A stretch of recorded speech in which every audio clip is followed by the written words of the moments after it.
Okay. Yeah. Okay. Hello, welcome to our interview. I'm Jules, and I've been with Proud2Be now for quite a few years, and we're doing this as part of Totnes Pride 2021. And we're going to have some wonderful guests speaking. And I'm going to pass you over to the lovely Becky, who's going to introduce herself and tell you a little bit about herself. Yeah. Hi. My name's Becky, or to be precise, it's Rebecca, but everybody calls me Becky. I have a trans history, and I'm 63 years old. Although I tell everybody I'm 27 because I don't like to think I'm that old. You don't look that old, definitely. Thank you. And I also associate with being with the lesbian community. So I've kind of got 2 feet in the door, so to speak.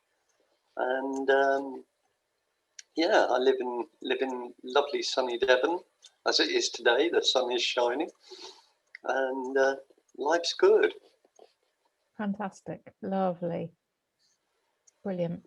So a little bit more about yourself then. How long have you lived in Devon, and have you sort of like lived in anywhere else around the country?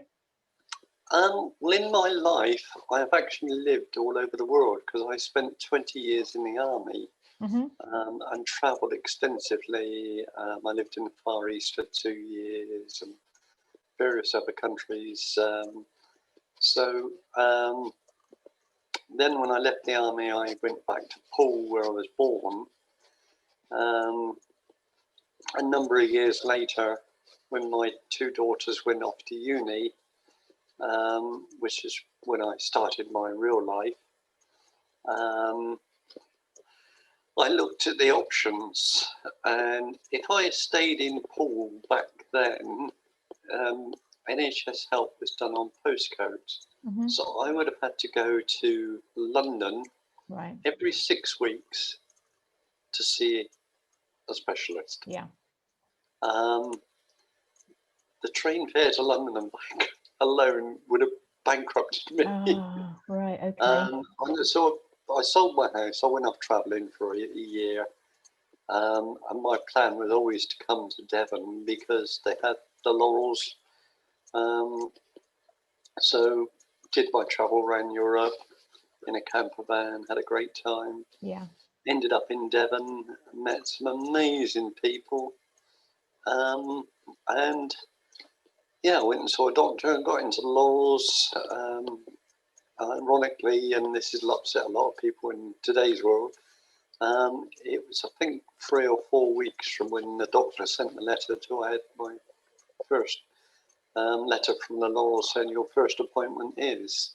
Wow. But that was very quick. There was a certain element of it's not what you know, it's who you know. Yeah, there. Sure. Because I used to help run a coffee evening for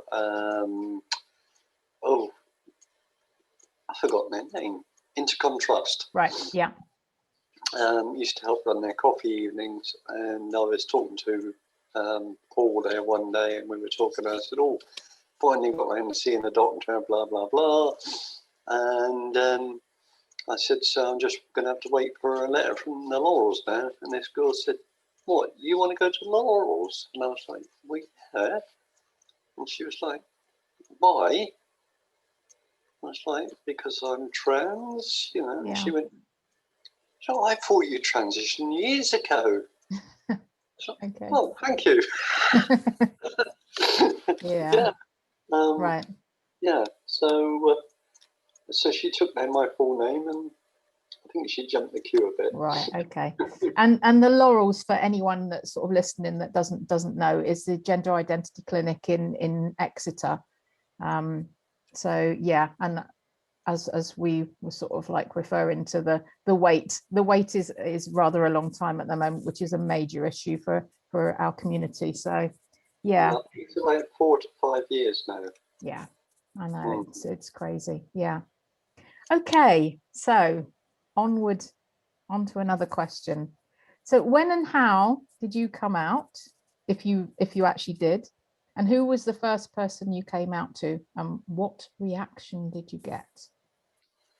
The first time I truly came out was to my daughters. I was a single parent by then, and every so often I would arrange for them to go and stay with their grandparents so I could have a weekend off, because I had a full-time job bringing up two teenage daughters. A little bit stressful. Yeah. And I actually came to Torquay for a weekend in my old camper van I had at the time, and spent the whole weekend as Becky. I actually got changed in a lay-by about halfway down, and did the same on the way back.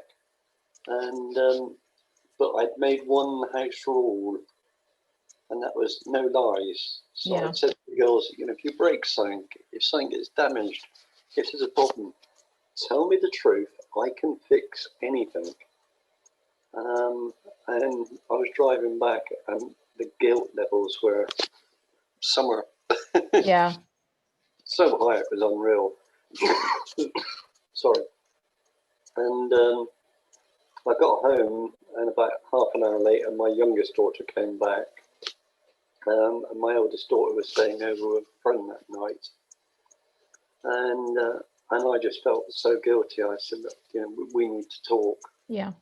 And I sat her down and told her all about how I felt, what I wanted, and all the rest of it. And I was expecting we're going to go and live with our mum or whatever, And she just turned around and she went, "Oh, wow, that's so cool." How old was she at the time? Can you remember? 12. Right. Okay. Yeah. And I literally just burst into tears. Oh, yeah.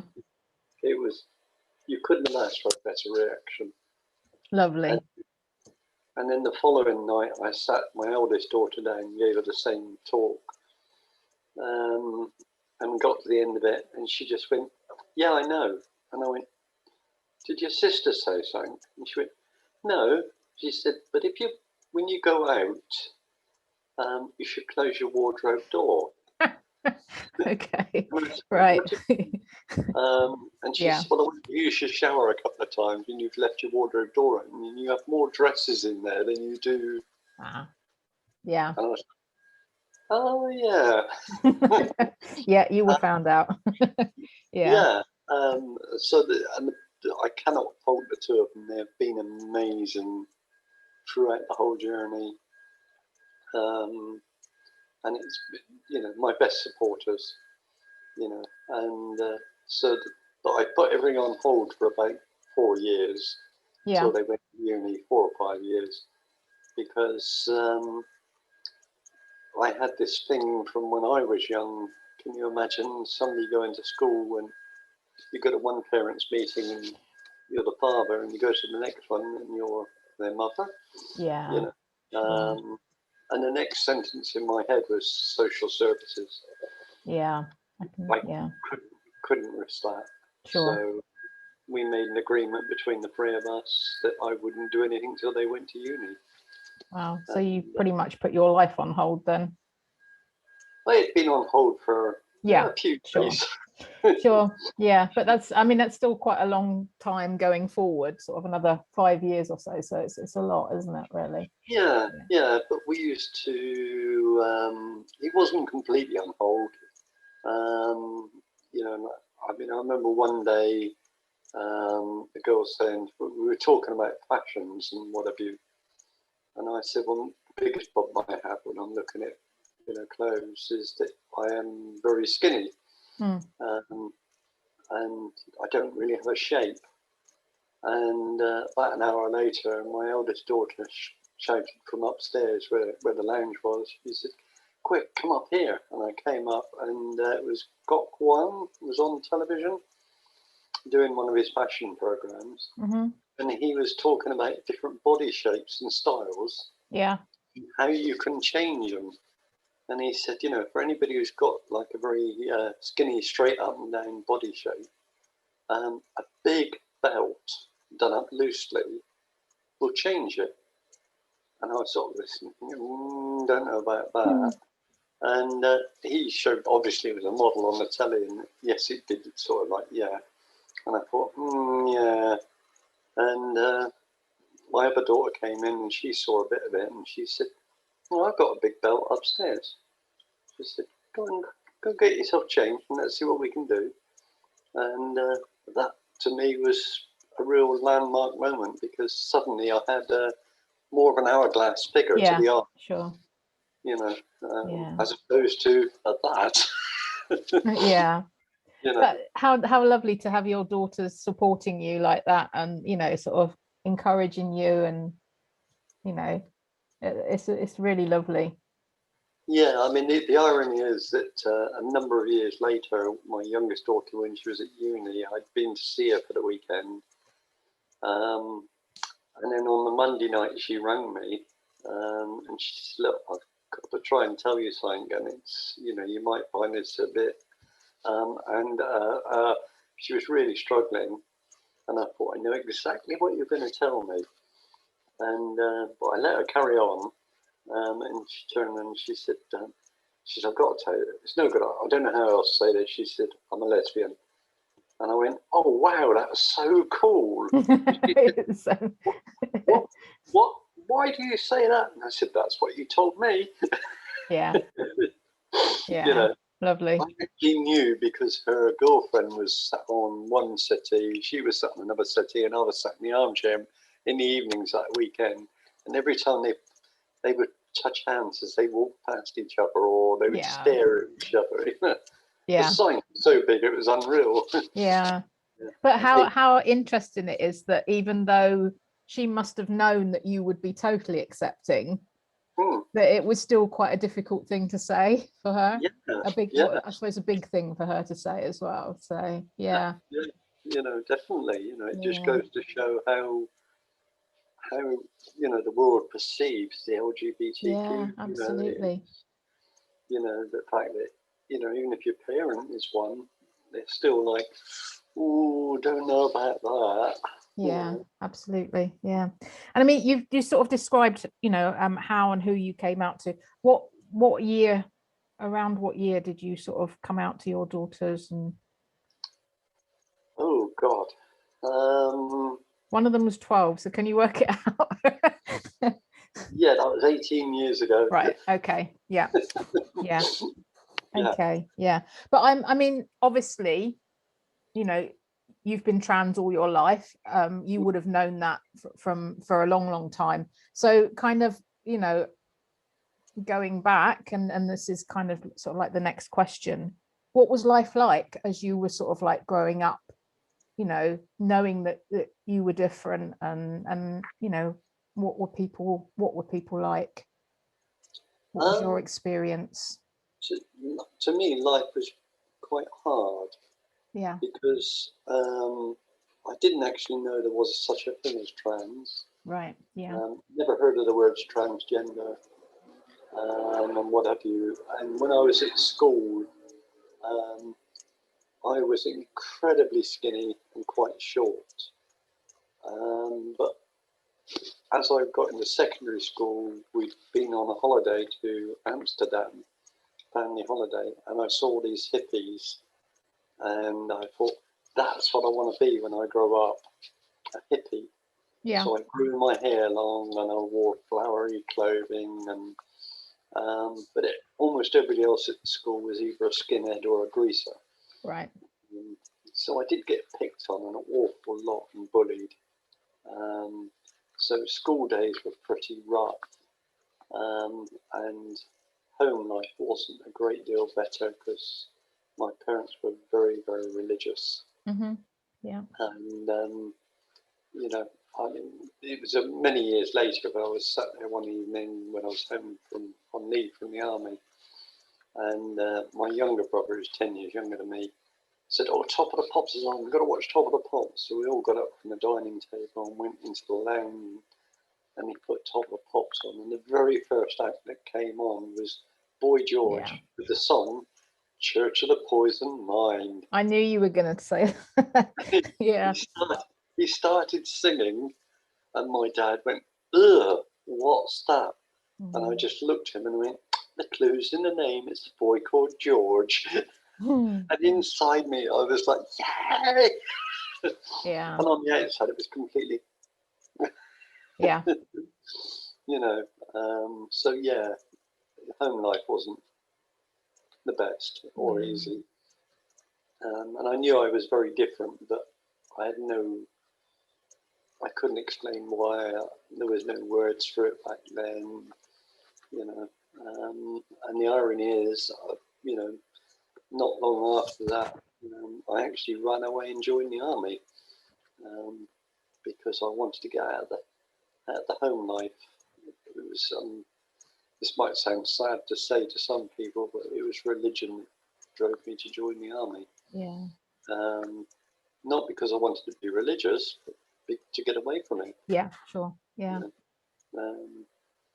And my original plan was to go there, do 3 years, save some money, and then live somewhere else. It didn't quite work that way. I did 20 years. That's a long time. Yeah.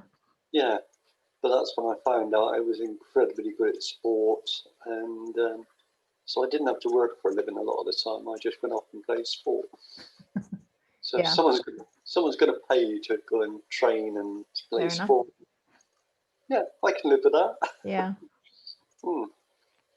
And when did you sort of say, obviously going way back, you didn't have the sort of like the language or the knowledge of trans and transgender. When would you say that sort of started coming into your sort of consciousness and sort of, oh yeah, that makes sense?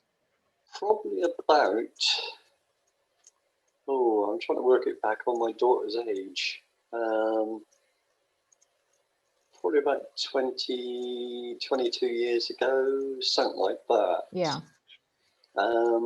We got the internet for the very first time. Right. Yeah. Because they were just, like, my oldest was just going to the grammar school, and they were doing a lot of stuff online and and all of that. And they kept saying, oh, we want the internet and what have you. And I had a well-paid job, so I just went, okay, we'll get it. And I got a friend of mine to come around and set the computer up and everything because I had no idea. And then one evening they all went off to bed, and I was just sat there on my own in the lounge watching some rubbish TV. And I looked at this computer and I thought, wonder what it does. And I started typing stuff in as you do in Google, and just silly stuff. And then I suddenly put in there, I like wearing dresses. And up came this word transgender. So I clicked on it because I thought, what the hell's that? And yeah, the next sort of 2 weeks were pretty horrendous for me. Really? Too much information going around. Right. And I couldn't tell anybody because I was married with children, and I didn't want to ruin the children's lives. So so it was quite late in life that I actually found out there was such a thing, and and then it was a case of having to live with it for a number of years. Yeah.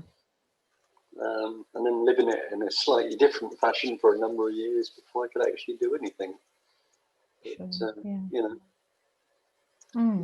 And I mean, in that time, were you able to sort of go anywhere where you could meet other transgender people or LGBTQ plus people? Well, once my wife at the time ran off and left us, yes, I was. Prior to that, no. Right. Yeah. But I used to go. We lived in Poole, so I used to go to Bournemouth to a pub there, and I'd have my orange juice and lemonade, and there'd be like 10 or 12 of us meet up, all dressed up very feminine and whatever. Quite a good social group. And then I heard about various places in Devon, that you could go safely. So I used to come down, every month, every 2 months or so for a weekend away and whatever. And there was a couple of other groups I went to. One was advertised, specifically as a kind of a trans group.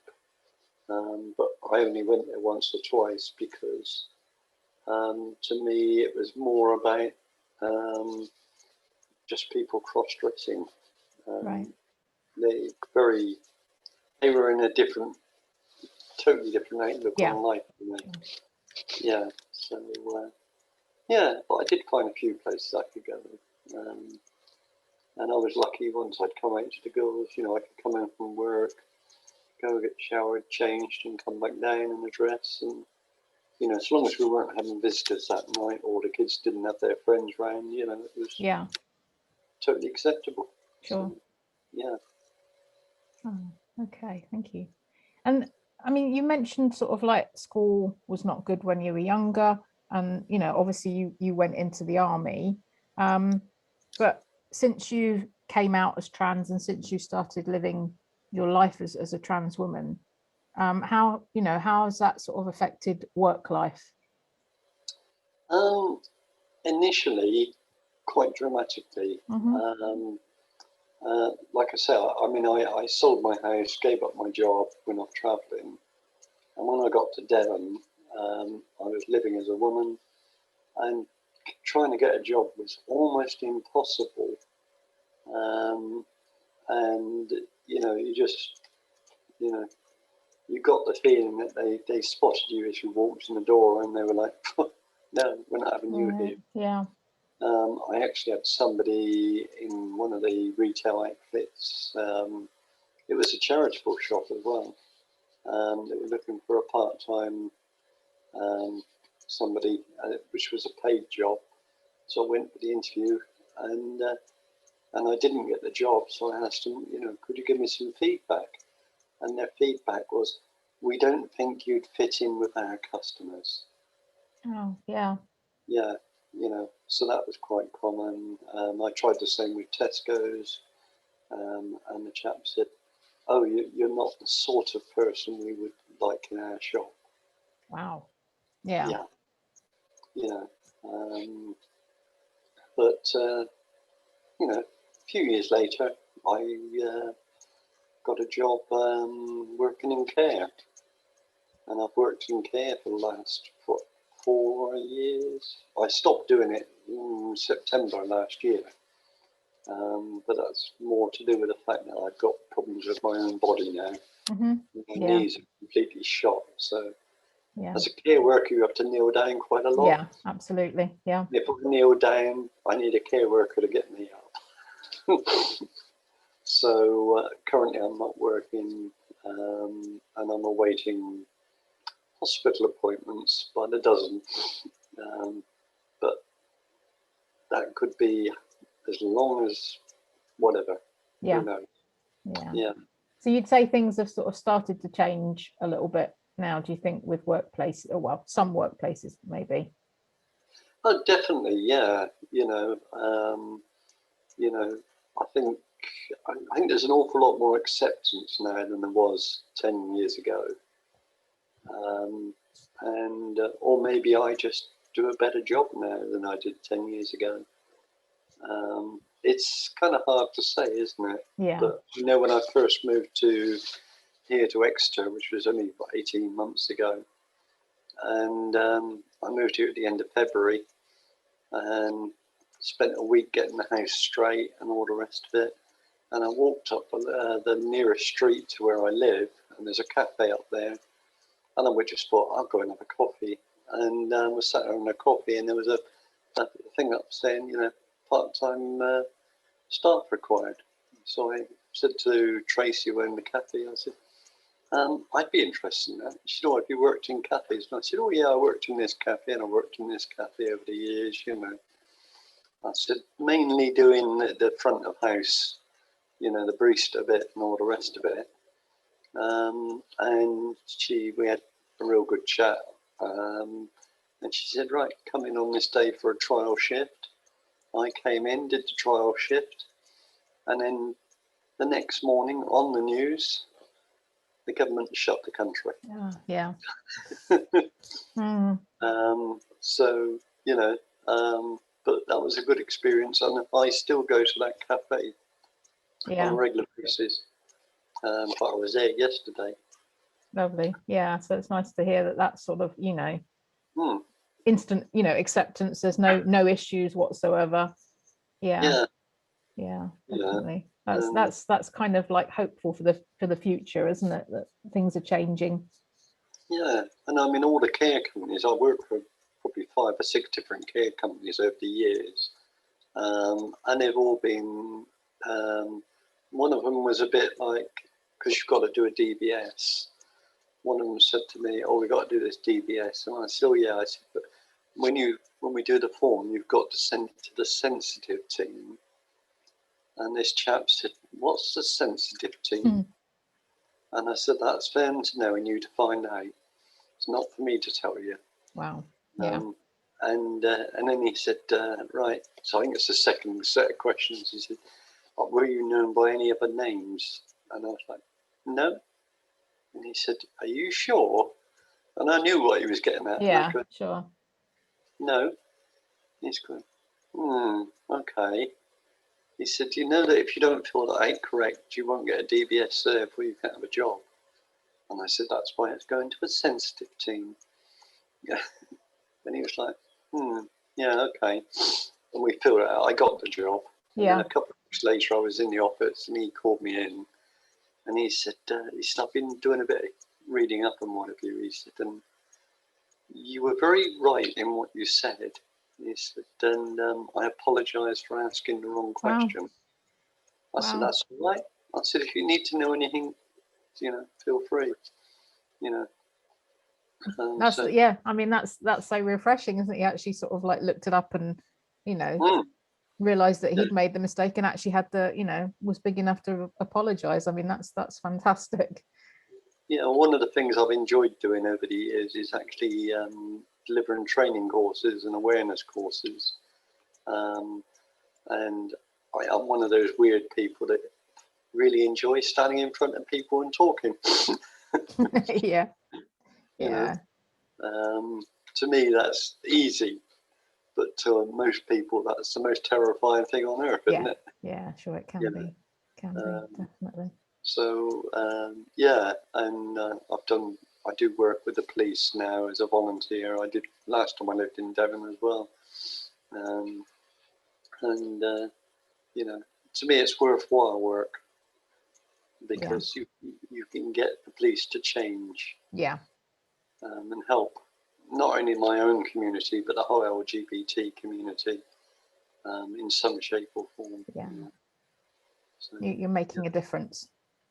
Yeah. Yeah. That's, yeah. So you don't get any pay for being a volunteer, but you do get satisfaction every so often. Well, as a volunteer coordinator, I totally agree with you. I mean, you know, I definitely, you know, recommend volunteering to anyone. So yeah, but I'm obviously biased, but yeah.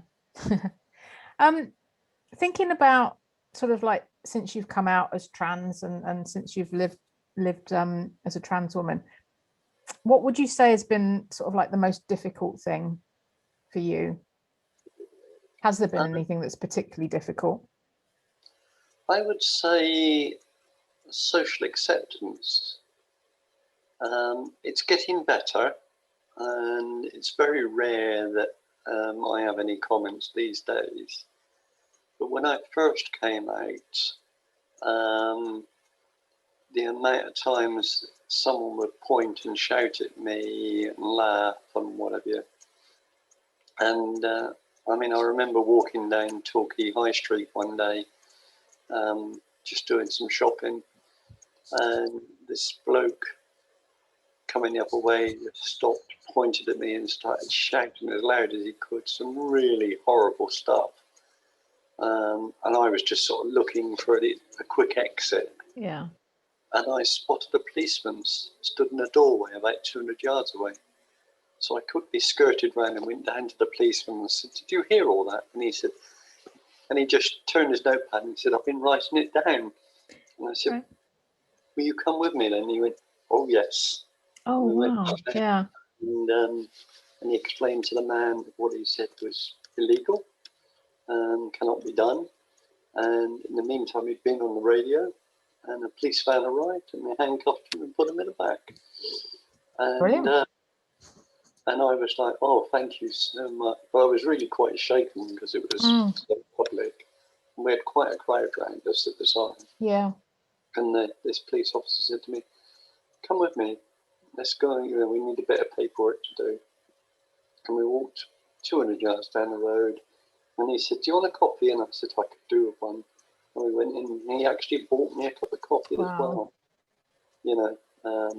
What he didn't know was I was an independent advisor for the police.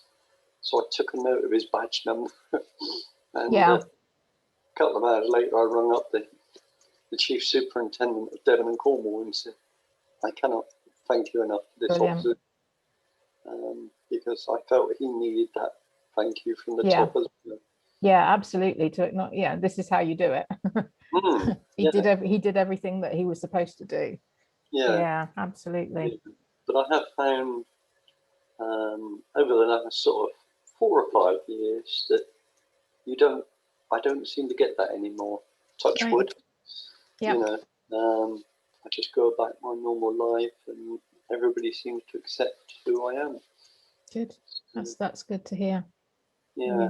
I mean, I did have somebody question my voice, and they said, well, your voice is a bit deep. And I said, I spent 20 years in the army, and part of being in the army is you have to shout at people when you get promoted. Absolutely. Yeah. He said, and if you shout as a woman, a squeaky, high-pitched voice, 1, it doesn't travel very far, and 2, it sounds bloody awful. Yeah. So they actually train you to lower your voice. And he was like, oh, that's amazing. I didn't know they did that. It's a complete and utter lie. Yeah, I know, but I mean, it could easily be true. And well, you get women with deep voices, so it's kind of I don't know why people sort of focus on, I suppose, stereotypes, isn't it? Yeah, and the hardest thing is always telephones. So I always start, if somebody rings or I ring somebody, I always say, my name's Rebecca and I'm ringing a bank. Yeah. I always give them the name first. And the amount of people on telephones who just call me sir. Yeah. And I go, you do realise Rebecca's a female name? And they're not. And I had one chap say, oh, sorry, sir. And I went, put your manager on. Yeah. He said, why? And I said, put your manager on. And I wouldn't tell him why. He put the manager on. And I explained what had happened to the manager. And he said, I'll listen to that. And I said, also, I need the chap's full name. And they said, why? I said, well, I need to report him to the police for a hate incident. Oh, I'm not. Yeah. No, it is one, If you don't want to train your staff, that's not my problem. Yeah. And I did report, but nothing happened. Yeah, but maybe hopefully it made the manager at least think, Yeah. Yeah. Yeah. Well, okay, so next question. If I'm sure you have, I know you have been to Pride events. 1 or 2. 1 or 2, yeah, definitely. Tell us your happiest moment from one of those events, or your most memorable moment. I'm going to go with the 2nd ever Trans Pride in Brighton. And we met at the Marlborough pub. We all congregated outside there, and there was probably only about 50 of us, if that. And we just walked up St James's Street to the park at the top, which I can't think the name of. So it was a very short parade. And I had my daughter with me. And we were walking up the hill, me and my daughter, within the crowd, and it all stopped because of having to go from sort of a bunch to a single file into the thing. And there was a chap from the press there, and he came up and he said, do you mind if I take your photographs? And I was like, no. And I said to my daughter, she said, no, I don't mind. So he took some photographs, and he said, it's so nice to see somebody supporting their child. And I said, no, it's my daughter supporting me. Yeah. the look on his face, I thought he was going to fall over.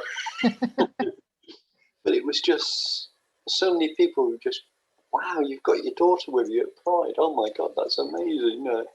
It's just such a, yeah, a truly memorable moment. yeah, quite emotional by the sound of it. Yeah, I mean, we did probably 4 or 5 after that. Each year I go down for Trans Pride, and my daughter would always come with me. And she turned up one year on rollerblades, and lovely. And it's slightly bigger now. It's growing. I went a couple of years ago with a youth group, and the procession now is a lot longer and a lot bigger, but still very emotional. I was there that year because I was actually one of the people wearing the high vis vests on the march, and then I bumped into you all under the trees. That's right. Yeah. Bits, Yeah, it was lovely. Absolutely and fantastic. I only 5-10 minutes walk from there. Yeah. And I mean, the young people from the youth group absolutely loved it, and it was just really, really lovely to see them, sort of so happy, and all these people that were just like them, and it was such an accepting, wonderful place. So it was a really good weekend. I mean, one thing I think about Trans Pride, certainly in its earlier days, yes, it's getting bigger and bigger every year, which is no bad thing, but it's more like the early prides back in the 80s, where it wasn't just a march and then sit around and drink alcohol. It was a protest. Yeah, sure. And I feel that Trans Pride started out as a protest and still is to a certain extent. Yeah. It hasn't managed to sort of pull in the big commercial side yet. No, I hope it doesn't. So I mean, the year you were on about when you were there, a few weeks later was Brighton Pride, and I went. That was my first time I've ever gone to Brighton Pride, and actually I thought it was an advertising pride. Yeah, because all it was vehicles going by with banners about their company. Yeah, sure. Yeah, wasn't my cup of tea. No, slightly different. Yeah. Okay, so going on to the next question, and this is quite a sort of difficult question, maybe a little bit emotional. I don't know. If you could go back and tell your younger self something, what would it be? Well, I've been thinking about this question quite a lot over the last 24 hours. And I think the message would be yourself. One day everything will be right. Because, I mean, I grew up in the 60s and the early 70s at school. It was a totally different world. So, but if you were to talk to someone in today's world, then it would be, speak to the experts, here's this charity, here's that charity. There's so much more available to youth of today. But back in the 60s and 70s, it was more a case of just stick with it. One day it'll all become clear. Yeah. Because if you'd said to me when I was 12, 14 years old, so do you think you're a woman? And I would have probably said, no, I just like to look feminine. Yeah. But I never thought I was gay, if you know what I mean. It was quite a strange thing.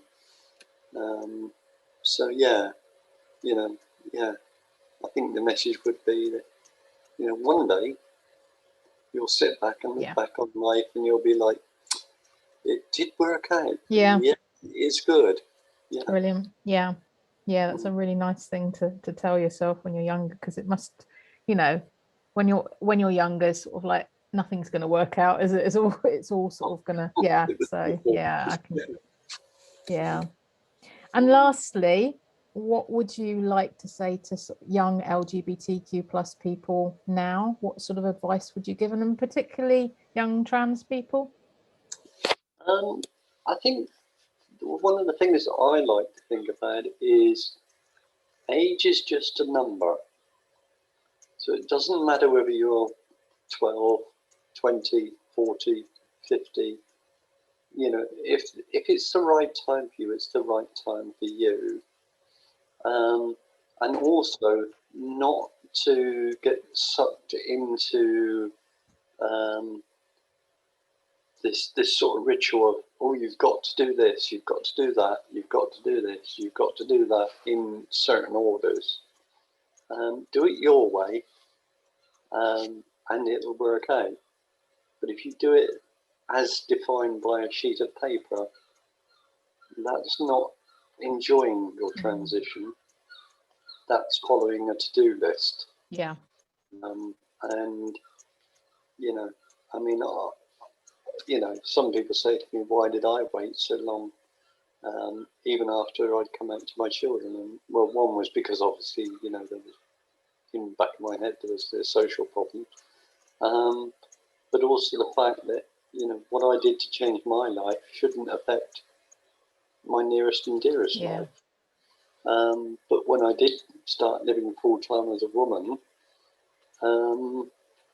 I didn't go straight to the clinic. I didn't go straight to do this, that, and the other done. I just lived as a woman. Yeah. Because I needed to know in my head that what I thought was right had to be right. Whereas if you suddenly think, oh my God, you know, I'm a woman, next thing you do, you go and sign up for a clinic, and ignore the waiting list, but you know, you go to the clinic, and then a couple of years later, they send you off for surgery. It's too late to wake up then and think, oh shit, got that wrong. So do it your own way. Yeah. Nice small steps, and enjoy the journey. Yeah. You know, that's the most important part. Yeah. Try and enjoy the journey. Sure. You know, when something goes wrong, find something fun to do. You know, I mean, one of the things I did was to try and get more sort of awareness and social acceptance and what have you. I took up playing netball when I lived in Torquay. And the team I played for, the average age would have been about 20. And I was in my late 50s, and I was playing alongside them. And I had no issues from anybody in the whole netball league. And yes, I had an advantage over most of them. I've got quite long arms, so I played goalkeeper. Yeah. But also the fact that late 50s, you haven't got the energy and the youthfulness to sprint up and down that court for an hour, have you? So, you know, just do what makes you feel good. Yeah. What works for you. That's some fantastic advice. That's brilliant advice. Yeah. Yeah. Well, Becky, thank you so much. It's been a real pleasure to talk to you and hear a little bit about your life. And I'm sure you know, sort of young people and anybody that's watching this will be really interested to listen. So thank you very much. It's been a pleasure, and thank you for asking. It's, you know, if this helps one person, to me, that's worth gold. Yeah, absolutely. Yeah.